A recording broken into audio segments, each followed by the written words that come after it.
Hi hello welcome to Kiran TV news.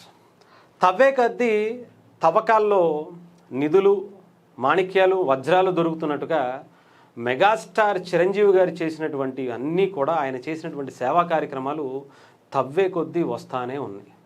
చాలామంది ఆయన ఏదో ఒక రకంగా ఏదో ఒకటి మాట అనేయాలని అనేస్తూ ఉంటారు. ఆయన చేసిన అంటే ఎడం చేత్తో చేసినటువంటి సహాయానికి కుడి చేతికి కూడా తెలియకుండా చేసినటువంటి కొన్ని వందల వేల సహాయాలు ఉన్నాయి. అవి బయటికి ఎందుకు చెప్పుకోలేరంటే, ఒకప్పుడు మంచిగా బతుకుండొచ్చు, ఒకప్పుడు వాళ్ళు కూడా చాలా హ్యాపీగా ఎవరి దగ్గర చేయి చాచకుండా ఉండేటువంటి పరిస్థితులు ఉండొచ్చు, లేదా కాలక్రమేణా కొన్ని కష్టాలు ఉండవచ్చు. కానీ ఆ కష్టం వచ్చిన ప్రతిసారి కూడా చిరంజీవి గారి దగ్గరికి వెళితే ఆయనకి మన కష్టం తెలిస్తే స్పందిస్తారు, సహాయం చేస్తారు అని కొన్ని వందల వేల మంది ఇప్పటికి సహాయం పొందినటువంటి పరిస్థితి. మనకి తెలిసినవి ఏంటంటే, ఫలానా విపత్తు వచ్చింది, దానికి చిరంజీవి గారు డబ్బులు ఇచ్చారు, ఫలానా ఏదో ఒక తుఫాన్లు వచ్చాయో ఇంకొకటి వచ్చాయో దానికి ఆయన సహాయం చేసేటువంటి పరిస్థితి వచ్చింది. అవి బహిరంగంగా చెక్కుల రూపంలో అనేక మంది అంటే గవర్నమెంట్లకు ఇచ్చినాయి. కానీ ఆయన ఎన్నో కార్యక్రమాలకు ఎంతోమందికి సహాయం చేసినటువంటి ఎంతోమంది ఏమంటారు అనాథాశ్రమాలకు లేదంటే వృద్ధాశ్రమాలకు చాలా కార్యక్రమాలకు తెలియకుండానే ఇప్పటికీ ఎప్పటికీ చేస్తానే ఉంటున్నారు. అందులో ఎటువంటి సందేహం లేదు.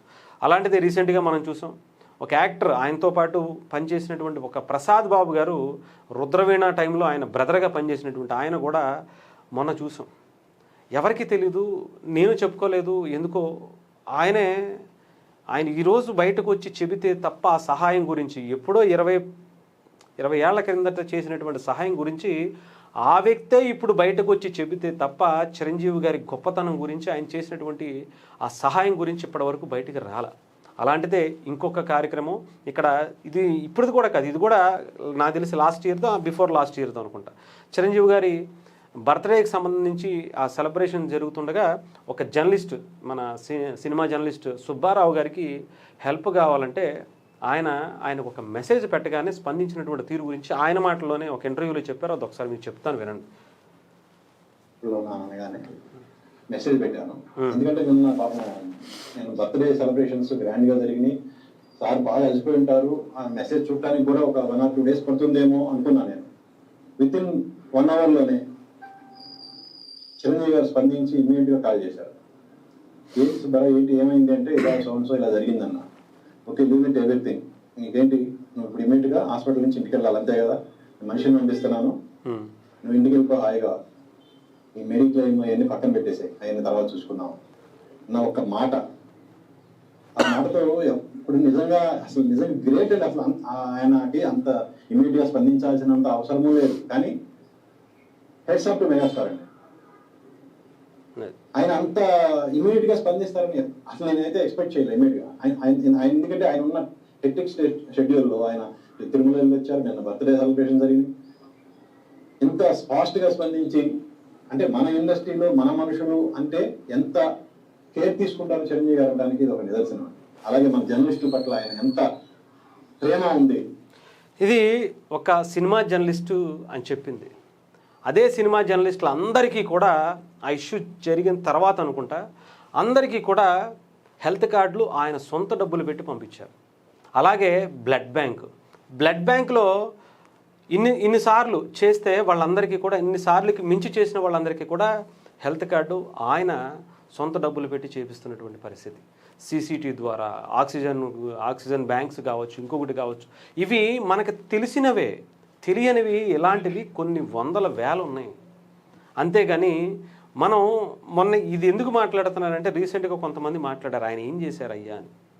అంటే వీళ్ళకి పచ్చ కామెర్ల వాళ్ళకి ఊరంతా పచ్చగా కనిపించినప్పుడు ఏం చేస్తాం చెప్పండి. చిరంజీవి గారు అనే వ్యక్తి ఇలాంటి వ్యక్తులకి కనిపించకపోవడం అనేది ఆ పచ్చ కామెర్ల వాళ్ళకి ఆ బాధ, ఇబ్బంది ఉందని అర్థమవుతుంది. అంతే తప్ప ఆయన చేసేటువంటి కార్యక్రమాల గురించి ఆయనకేం బంధువు కాదు, ఆయనకేమీ కనీసం ఆయన దగ్గర పనిచేసేటువంటి వ్యక్తి కూడా కాదు.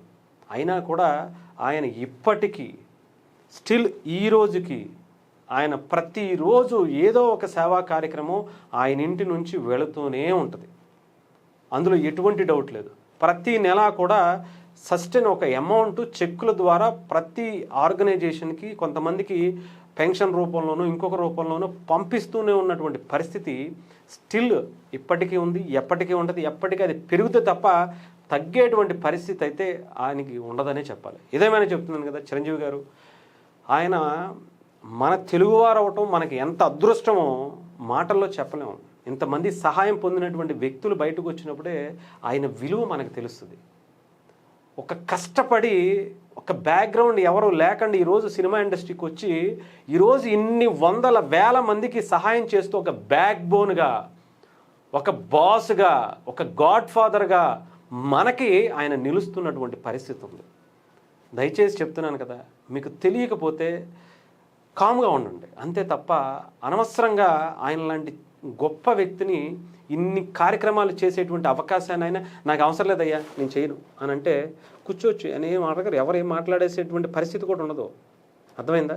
కానీ ఎవరు ఎన్నన్నా సరే ఆయన ఇంకా ఇంకా పెంచుకుంటూ వెళ్తున్నారు తప్ప తగ్గించేటువంటి పరిస్థితి కూడా లేదు. అలాంటి వ్యక్తిని మనం అనాలి అంటే నేను ఇంకొకటి కూడా చెప్తాను, అనవసరంగా ఆయన్ని టార్గెట్ చేయకండి. టార్గెట్ చేసిన ఏ ఒక్కరూ కూడా నాకు తెలిసి నేను చెప్తున్నాను కదా, మీరు లెక్కేసుకోండి, నేను పేర్లు మాత్రం తీను, ఆయన మీద ఉత్తినే నోరు జారిన ప్రతి ఒక్కరూ కాలగర్భంలో కలిసిపోయినటువంటి పరిస్థితి ఉంది. కర్మ అనేది ఎలా రూపంలో ఏ రూపంలో చూపిస్తుందో మేము ప్రత్యేకించి చెప్పాల్సిన అవసరం లేదు. సమాజం మీద ఇంత ఇంపాక్ట్ చూపించి ఇంత గొప్ప అద్భుతమైనటువంటి వ్యక్తి ఇన్ని వందల వేల జీవితాల్లో కళ్ళల్లో వాళ్ళ జీవితాల్లో వెలుగులు నింపినటువంటి వ్యక్తి ఊరికినే మాటలంటే ఆయన ఊరుకోవచ్చు, కానీ పంచభూతాలు ఊరికినేటువంటి పరిస్థితి ఉండదు.